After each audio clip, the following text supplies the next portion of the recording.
Hello students, myself Anjali Dogra and today we are going to discuss a topic of zoology which is structure of skeletal muscles. तो सबसे पहले बात आती है skeletal muscle. तो नाम से क्या पता चल रहा है? Skeleton, यानी ये वो मसल्स हैं जो कि जुड़े होंगे विद दी skeleton और ये अटैच्ड किसके थ्रू होंगे? With the tendon. यानी टेंडन क्या करते हैं? मसल को बोन के साथ एसोसिएट करते हैं या कनेक्ट करते हैं.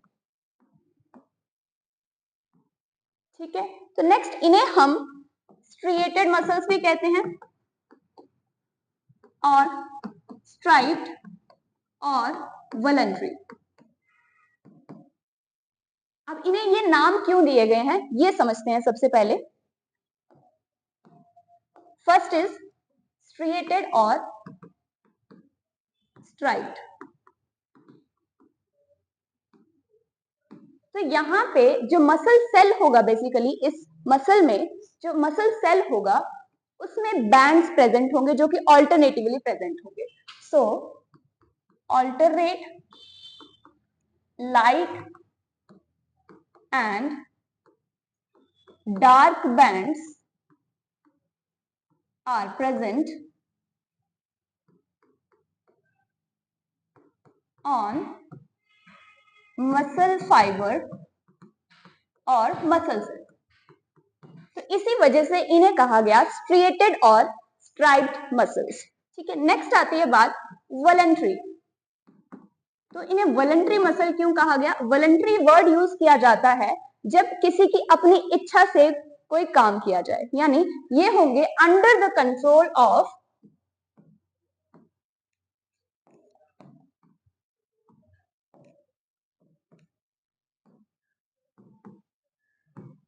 एनिमल विल और कॉन्शियस. जैसे मान लीजिए अगर मेरा मन कर रहा है अभी कि मुझे चलना है तो मैं अपने लेग की मूवमेंट करूंगी, तो इस मूवमेंट के लिए रिस्पॉन्सिबल होंगे ये स्केलेटल मसल्स. तो एग्जांपल्स अगर हम लिखें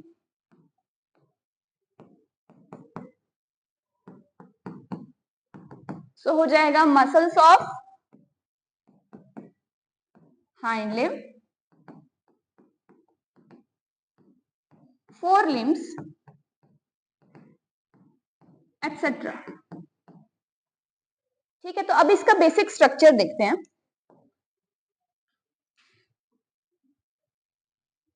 अगर आपने टेलीफोन वायर्स देखी हो तो कितनी मोटी मोटी वायर्स होती हैं, उसके अंदर मल्टीपल वायर्स प्रेजेंट होती हैं. वैसे ही यहां पे भी है.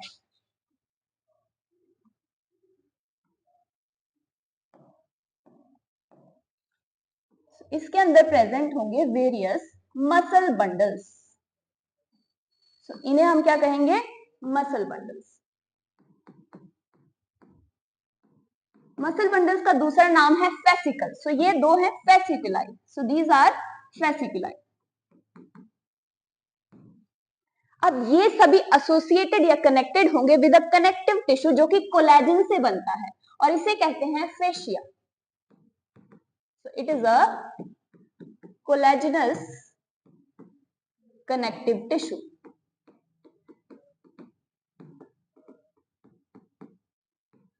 अब ये तो बात आ गई कि एसोसिएटेड कनेक्टेड हो गए, मसल बंडल्स प्रेजेंट है. अब इसके अंदर और प्रेजेंट होंगे, उसी वायर के अंदर वायर की तरह ही यहाँ पे और प्रेजेंट होंगे मसल फाइबर्स. अब आ चुके हैं मसल सेल्स, यानी ये सेल्स ही रिस्पॉन्सिबल होंगे फर्दर इन स्केलेटल मसल्स की कॉन्ट्रैक्शन के लिए. So these are muscle cell जिन्हें हम मसल फाइबर भी कहते हैं. तो अभी तक क्या सीक्वेंस रहा? पूरा स्केलेटल मसल, उसके अंदर मसल बंडल्स, मसल बंडल के अंदर मसल सेल. तब इसके स्ट्रक्चर की बात करते हैं हम, मसल सेल के स्ट्रक्चर की और मसल फाइबर की. तो अगर इसका स्ट्रक्चर देखें तो ये कुछ इस तरीके से दिखेगा.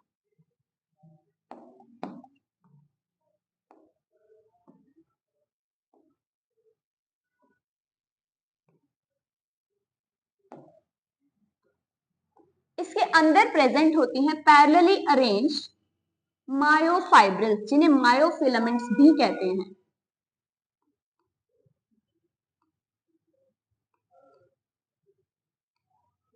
So these are myofibrils और myofilaments.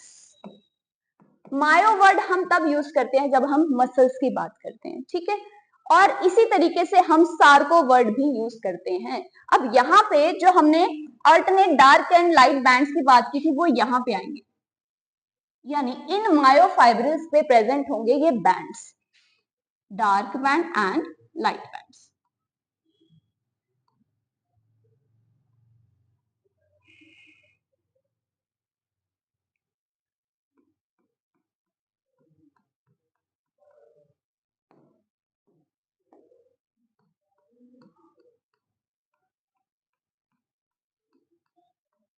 तो इस तरीके से ये स्ट्रिएशंस या स्ट्राइप्स प्रेजेंट है, इसलिए हमने इन्हें कहा था स्ट्रिएटेड मसल्स.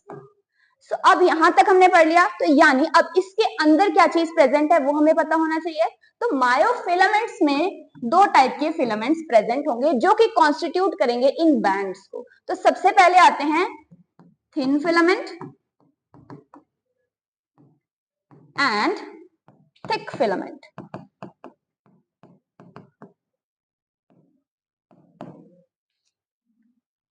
ठीक है, तो जो थिन फिलामेंट है ये बनता है विद एक्टिन प्रोटीन और जो थिक फिलामेंट है ये बनता है ऑफ मायोसिन प्रोटीन. यानी ये दोनों प्रोटीन्स रिस्पॉन्सिबल होंगे फॉर कॉन्ट्रैक्शन, इसीलिए इन दोनों प्रोटीन्स को हम कहते हैं कॉन्ट्रैक्टाइल प्रोटीन्स. ये तो हमने बात कर ली कि इसमें क्या क्या प्रेजेंट है. अब मसल सेल की बात करें तो ये मल्टी न्यूक्लिएटेड सेल होता है.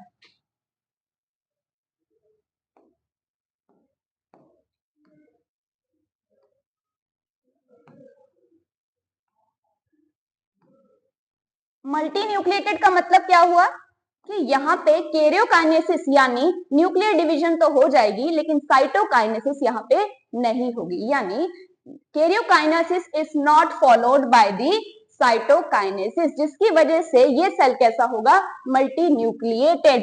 इसीलिए इसे हम कहेंगे सिंसीशियम, यानी it is a multinucleated cell.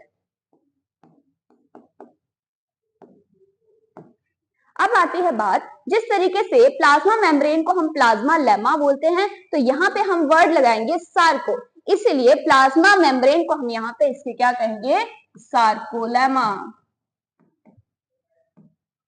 तो जो साइटोप्लाज्म होगा उसे क्या कह देंगे, सार्कोप्लाज्म.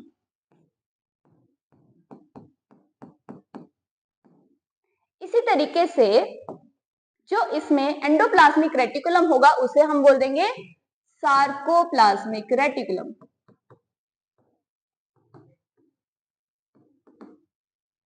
अब इस सार्कोप्लाज्मिक रेटिकुलम की खासियत है यहाँ पे कि ये स्टोर हाउस है कैल्शियम आयन का, यानी कैल्शियम आयन का यहाँ पे रोल होगा in the muscular contraction. So it is the store house of calcium ions. ठीक है, अभी हमने पढ़ लिया कि यहाँ पे ये दो तरीके के कॉन्ट्रैक्टाइल प्रोटीन्स हैं. तो अब इनके बारे में हम बात करते हैं. तो बेसिकली पहले हम इस स्ट्रक्चर को देखते हैं कि ये किस तरीके से प्रेजेंट है.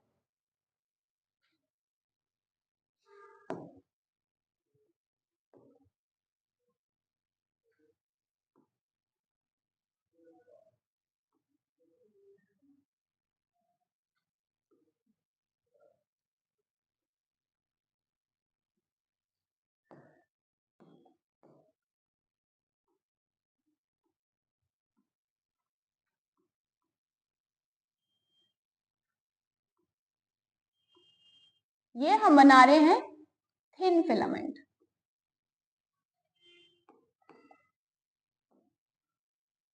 और थिन फिलामेंट को कौन बनाता है, एक्टिन प्रोटीन. यानी यहाँ पे एक्टिन प्रोटीन प्रेजेंट होगा.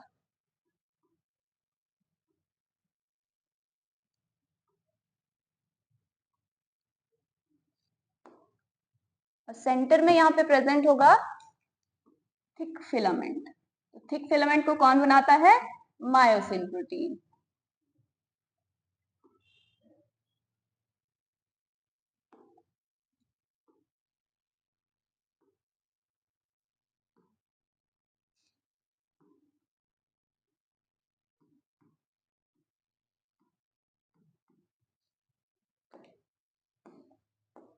तो ये जो हमने बनाई है, दीज आर जेड लाइन। ये कुछ नहीं है, ये थिन इलास्टिक फाइबर है जो कि पार्टीशन करेगा इस बैंड का। और ये जो बैंड है, यहाँ पे हम देख रहे हैं कि सिर्फ और सिर्फ थिन फिलामेंट ही प्रेजेंट है, यानी इस बैंड को हम बोलेंगे आइसो। आइसो वर्ड किस लिए यूज किया जाता है? सेम। तो सेम टाइप के फिलामेंट प्रेजेंट है, इसलिए हम इसे बोलेंगे आइसोट्रोपिक बैंड, यानी ये क्या हो जाएगा? I band. तो यहाँ पे जिस पोर्शन में थिन वाला भी है और थिक वाला फिलामेंट भी है, तो इस पोर्शन को हम क्या बोल देंगे? ये हो जाएगा एनाइसोट्रोपिक बैंड, यानी ये हो जाएगा ए बैंड।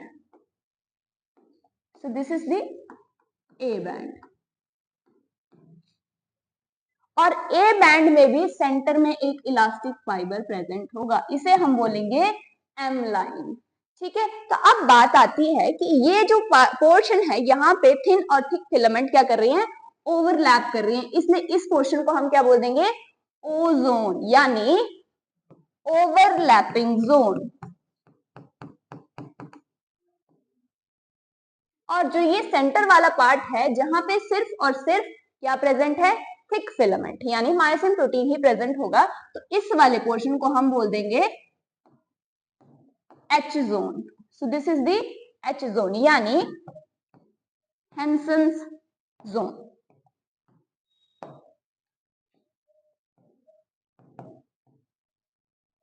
सो कौन कौन से जोन देखने को मिले हमें? एक तो I band, A band, O zone and H zone. O zone यानी ओवरलैपिंग, एच जोन यानी हेंसन्स, ए बैंड यानी anisotropic band and I band यानी आइसोट्रोपिक बैंड।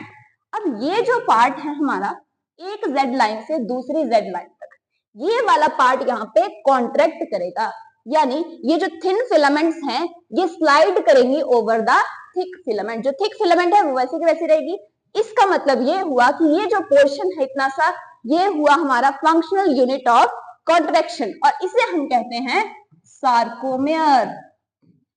तो सार्कोमेयर एक्सटेंड करेगा, it extends from one Z line to the another, और यही क्या होगा? It is the functional unit of contraction.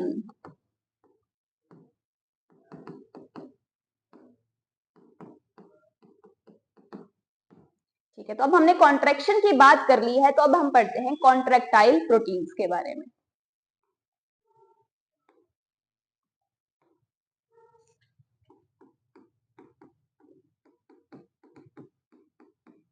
तो कॉन्ट्रैक्टाइल प्रोटीन्स है कौन कौन से हैं? Actin and myosin. तो सबसे पहले बात करते हैं थिक फिलामेंट की। थिक फिलामेंट में कौन सा प्रोटीन प्रेजेंट होता है? मायोसिन। और ये जो है ये एक पॉलीमराइज्ड प्रोटीन है, यानी इस प्रोटीन के अंदर मोनोमरिक यूनिट्स प्रेजेंट होंगे। तो यहां पे जो मोनोमरिक प्रोटीन है उसे हम कहते हैं मीरोमायोसिन, जो कि पॉलीमराइज करके क्या बनाएगा? इस मायोसिन प्रोटीन को। यानी हमें पढ़ना क्या पड़ेगा? मीरोमायोसिन को। तो मीरोमायोसिन का स्ट्रक्चर देखें तो मीरोमायोसिन में प्रेजेंट होती हैं 2 heavy chains and 1 and 4 light chains. किस तरीके से प्रेजेंट होगी? देखिए, मान लीजिए ये है हैवी चेन्स, तो कितनी हैवी चेन्स बोली? 2। ठीक है, ये हो गई हैवी चेन्स। तो साथ में प्रेजेंट होंगी लाइट चेन्स।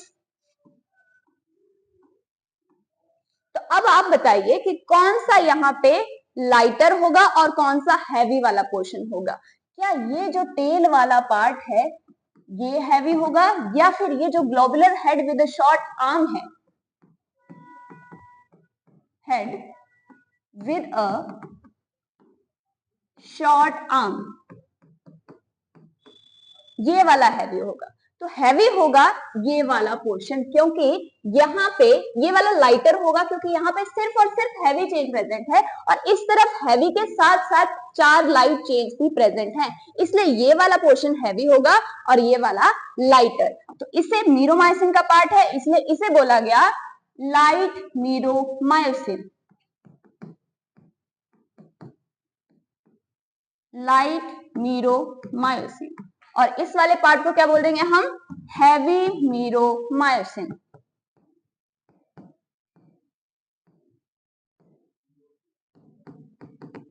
तो जब ये पॉलीमराइज करेगा, ये मोनोमरिक यूनिट है, तो जब ये पॉलीमराइज करेगा इस तरीके से, मायोसिन का फिलामेंट हमारा थिक फिलामेंट है, तो इसमें इस तरीके से इसकी ये क्रॉस आर्म दिखेगी, यानी इसका ये जो globular head with short arm है, ये इस तरीके से बाहर को प्रोट्रूड करेगा, इसलिए हम इसे क्या कह रहे हैं यहाँ पे?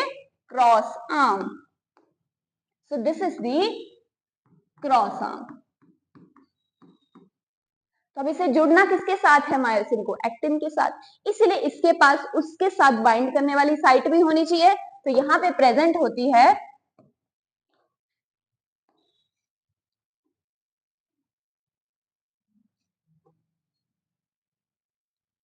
दो तरीके की साइट्स।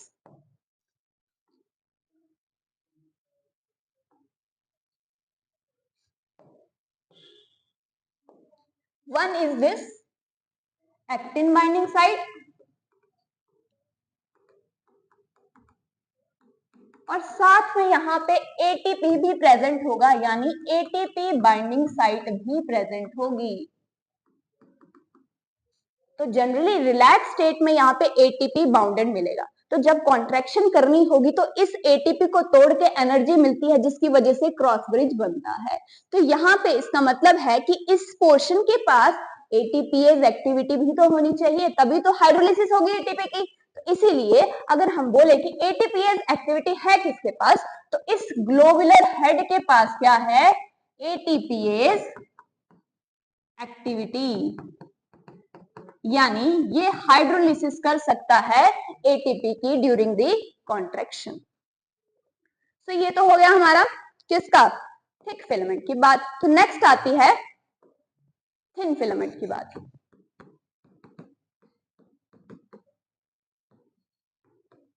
थिन फिलामेंट की बात करें तो किससे बनता है? ये एक्टिन प्रोटीन से। तो एक्टिन प्रोटीन तो कॉन्ट्रैक्टाइल प्रोटीन हो गया, तो साथ में यहाँ पे दो तरीके के रेगुलेटरी प्रोटीन्स भी प्रेजेंट होते हैं,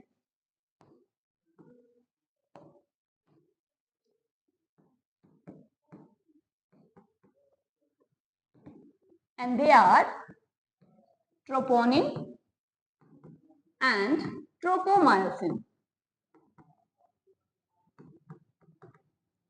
यानी कंट्रोल कौन करेगा यहाँ पे कॉन्ट्रैक्शन को? ये रेगुलेटरी प्रोटीन्स। कॉन्ट्रैक्शन तो ये करवाएंगे, उनको कंट्रोल कौन करेगा, यानी उनकी बाइंडिंग को कौन रेगुलेट करेगा? ये रेगुलेटरी प्रोटीन्स। कौन कौन से हैं? Troponin and ट्रोपोमाइसिन। ठीक है, तो अब पढ़ते हैं एक्टिन का किस तरीके से स्ट्रक्चर है। तो सबसे पहले एक्टिन में हमें पता होगा यहाँ पे कि ये होंगे ग्लोबुलर। ठीक है, ग्लोबुलर एक्टिन, यानी इस तरीके से सर्कुलर शेप के होंगे। ठीक है, ये जो है पॉलीमराइज करेंगे in the presence of magnesium ion. जब पॉलीमराइज करेंगे, ये सिंगल सिंगल यूनिट है, तो ये एक फिलामेंट बना देंगे, है ना, इस तरीके से फिलामेंट बन जाएगी। तो इस एक्टिन को क्या बोल देंगे हम? फिलामेंटस एक्टिन, यानी एफ एक्टिन।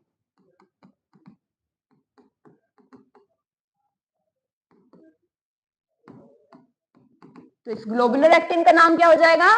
G actin. तो जी एक्टिन जो है ये पॉलीमराइज करके क्या बना रहा है? F actin.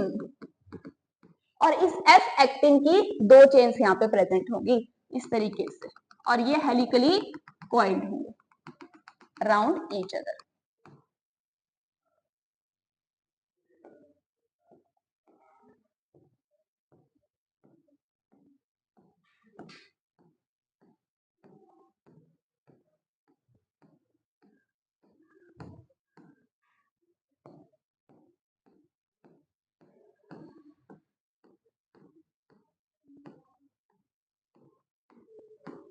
ठीक है, तो ये तो हो गया एक्टिन की बात। अब हम बात करते हैं रेगुलेटरी प्रोटीन्स की। तो सबसे पहले बात आती है ट्रोपोमायोसिन की।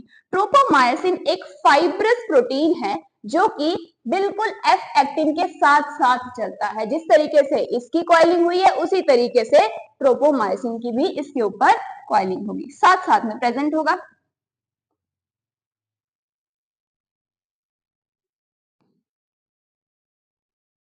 इस तरीके से दो चेन्स हो गई ट्रोपोमायोसिन की। अब बात करते हैं इस ट्रोपोनिन की। So this is the tropomyosin.